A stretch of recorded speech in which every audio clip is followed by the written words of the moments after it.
Greetings and welcome to the channel. This is Michaela from Team Retrog, where we like retro games and the devices that bring them to us. So we're taking a small break this week from the typical handhelds that we review on this channel to look at something a little bit different. This is the CRKD Nitro Deck for the Nintendo Switch console. And this is basically a dockable controller that you can put your Nintendo Switch in, and it gives you increased ergonomics as well as better buttons and Hall sensor joysticks. And we all know that the Nintendo Switch tends to be an ergonomic nightmare for long play sessions. However, the Switch was the first retro handheld device that I really use on a day-to-day basis before retro handheld devices really came onto the scene. And so let's get to work and see if this changes the game and makes me want to play my Switch more.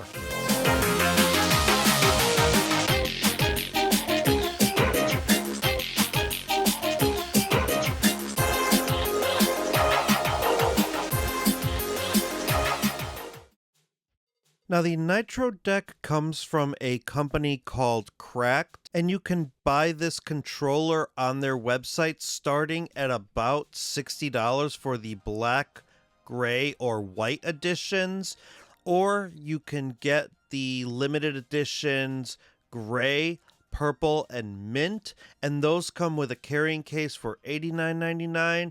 You can also buy a case separately for $29.99. I opted to get the classic gray limited edition for its Super Nintendo-like look. And so let's go ahead and unbox this bad boy. Now, I ordered this with my own money direct from CRKD. I do not have a partnership with them yet, but all opinions are absolutely my own.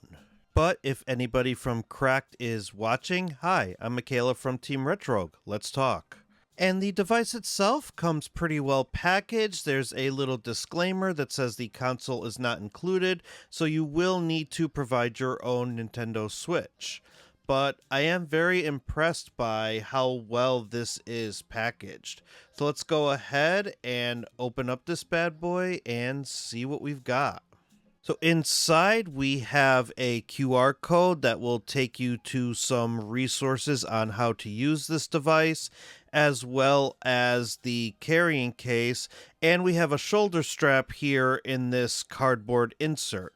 So let's go ahead and take the case out. And the case does feel premium. It does seem like most Switch cases. It does have a nice felt texture to it, and if we go ahead and open this up, you're going to see some literature here, a card that says welcome to the family, as well as a user guide.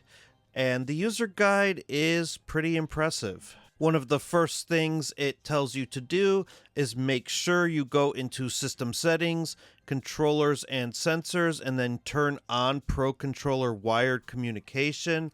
And then it gives you advice on what the ports do, as well as how to program the buttons, and it's just a very well-written quick start guide. It even shows you how to put the device in wired mode if the Switch is connected to a dock.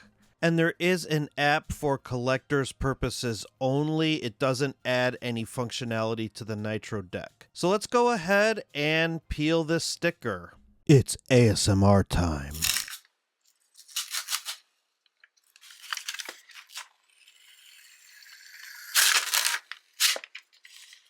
Okay, that was actually a little bit more aggressive than I thought, but hey, we got the sticker off. And now we can actually go ahead and start touring the device. So let's go ahead and start at the front with the joysticks. Now these are Hall sensor joysticks, so they won't drift, and they are clickable L3 and R3. And they also have replaceable stick caps, which we'll get to a little bit later in the video. Up top, you have L2 and R2 with what I feel is just the right amount of travel for my tastes. I don't like my triggers to be all that loose. I like them nice and tight, and these are a pretty nice middle ground.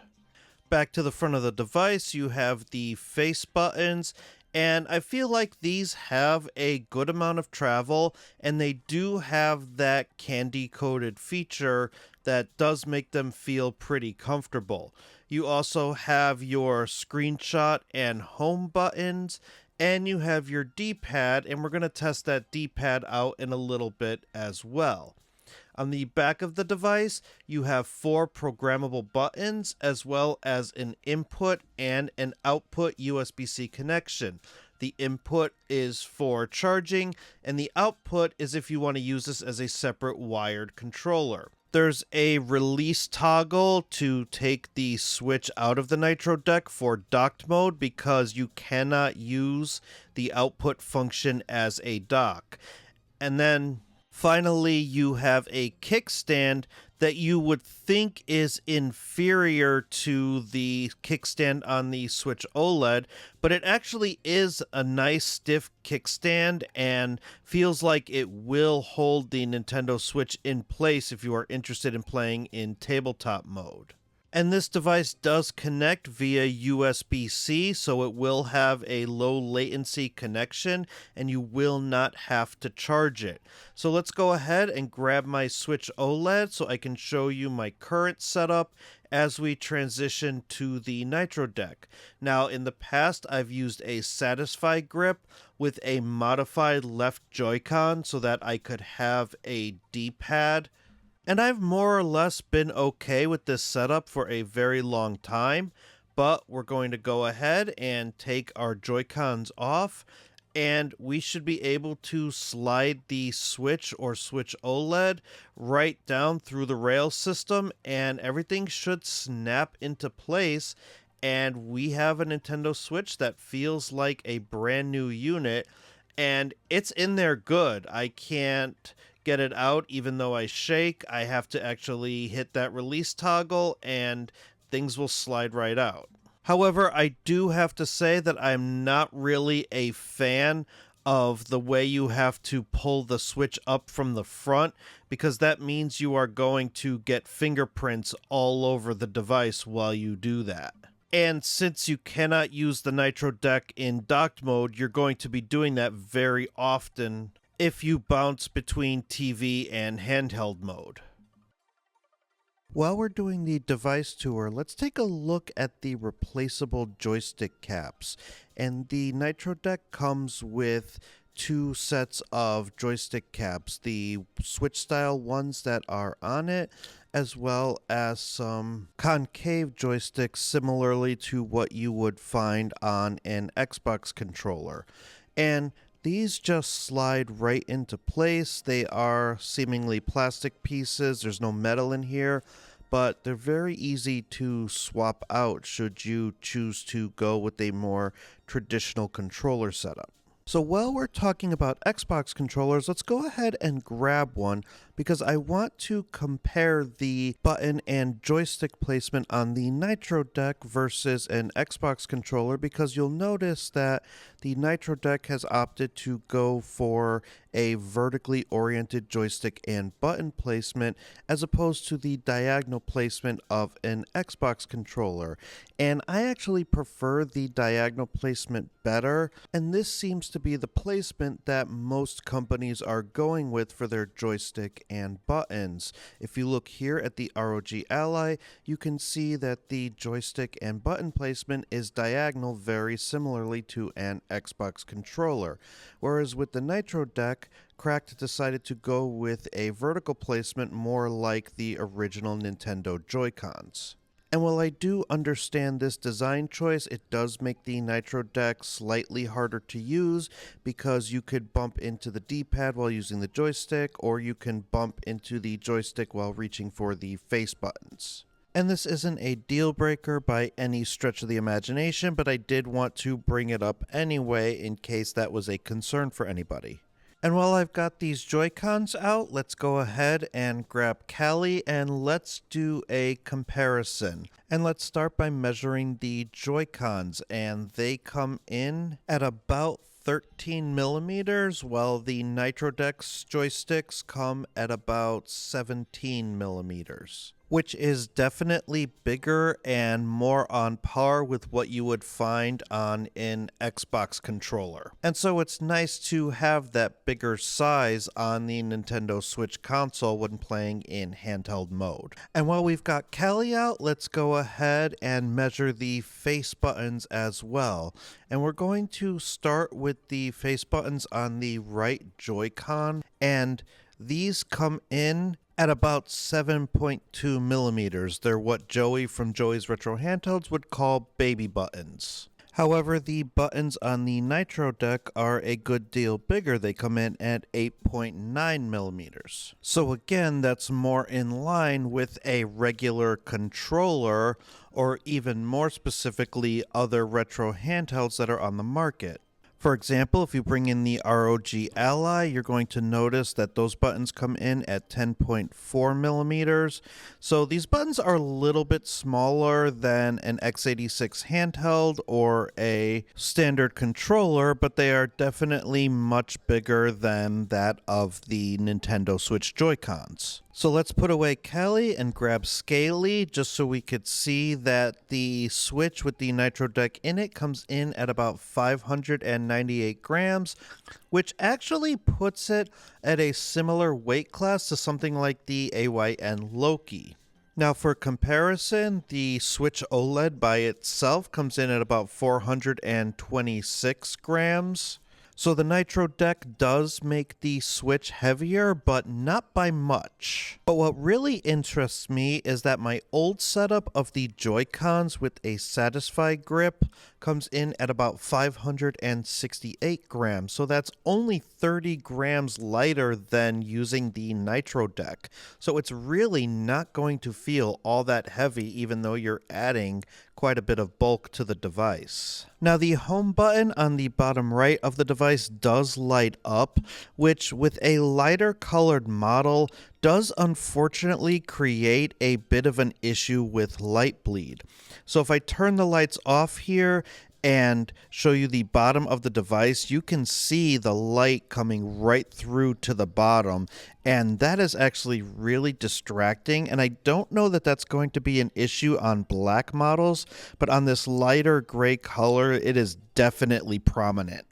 Now you can turn that light off if you turn the device around. There is a program button on the back that is used mostly to program the back buttons.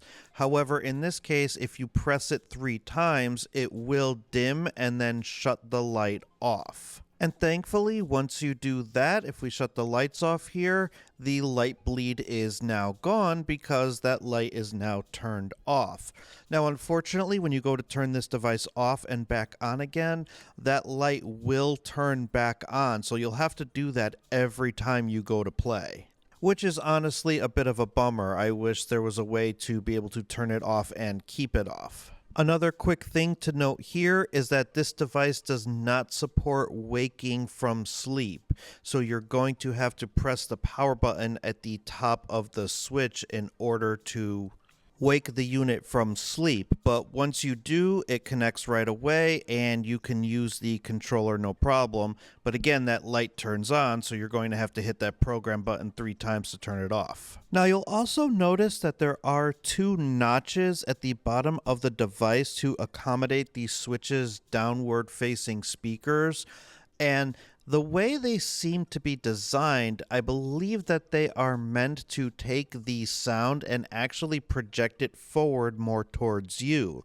So I do want to do a quick audio test of the Switch by itself versus the Switch with the Nitro Deck on.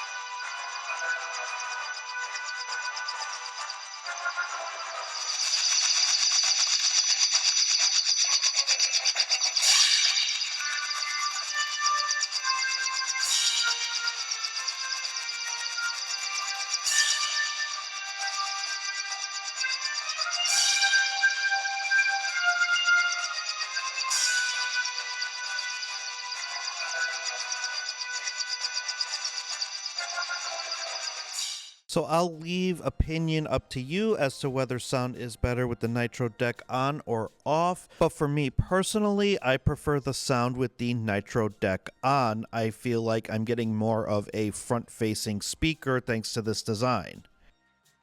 I am happy to report that this D-pad does pass the Contra test, so if I press down to duck and waggle my thumb back and forth, you'll notice that I am not triggering false diagonals, which means this is a well done D-pad. I have to intentionally move my thumb toward the right or the left to get diagonal movement, but down seems to be okay.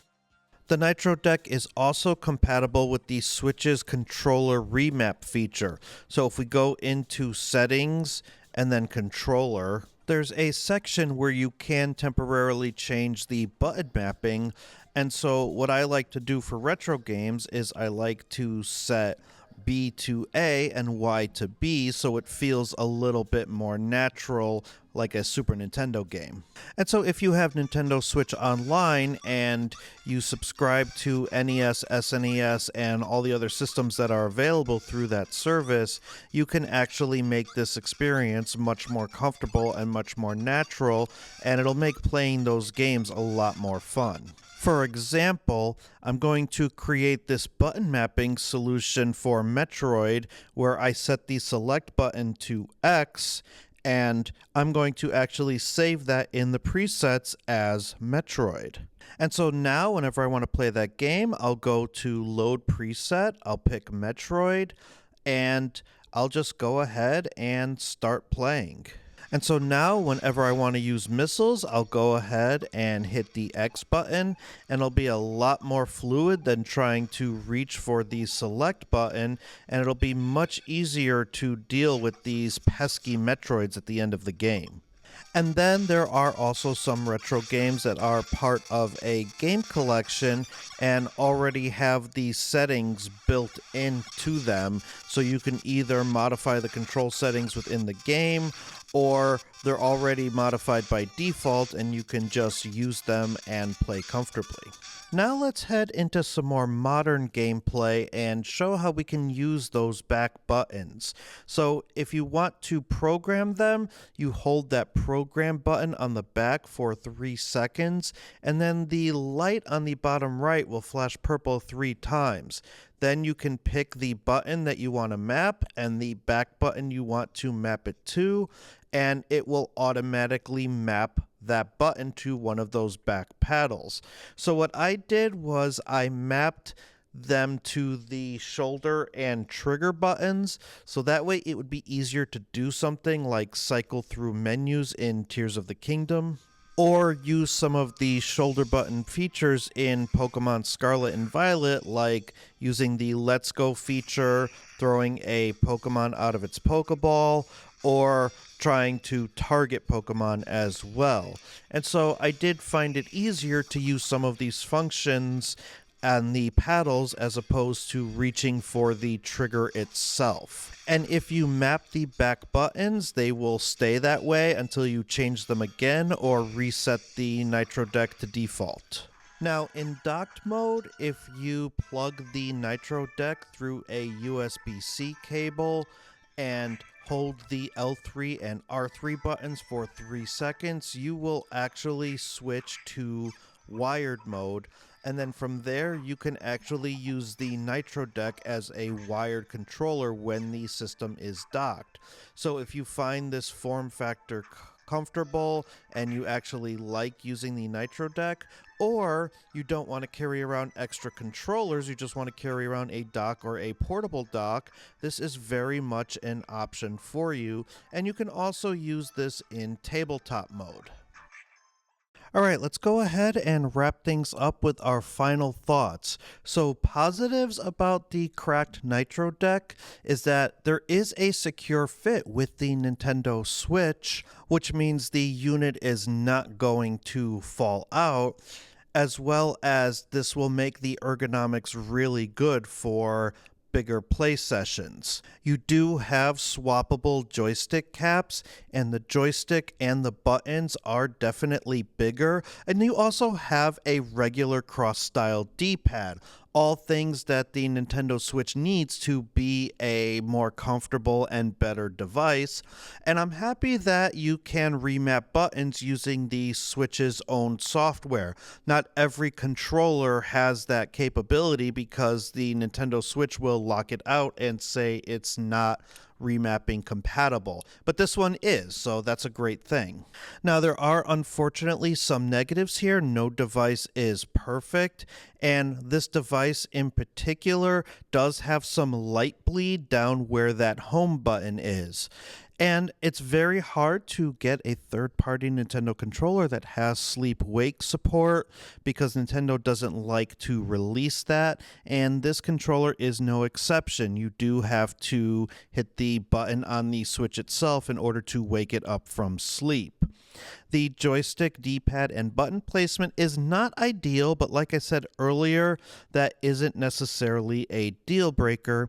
And while you can use the Nitro Deck as a wired controller when the system is docked, you cannot plug this into a dock itself. It's not compatible, which is really unfortunate because I do like to use portable docks as opposed to the Switch's own dock, so I do kind of wish that I could dock this without having to take it out of the Nitro Deck, because taking it out of the Nitro Deck is kind of slippery, and you do end up building fingerprints on the front of your device because when you go to take the Switch out of the Nitro Deck, you are pulling it up from the front.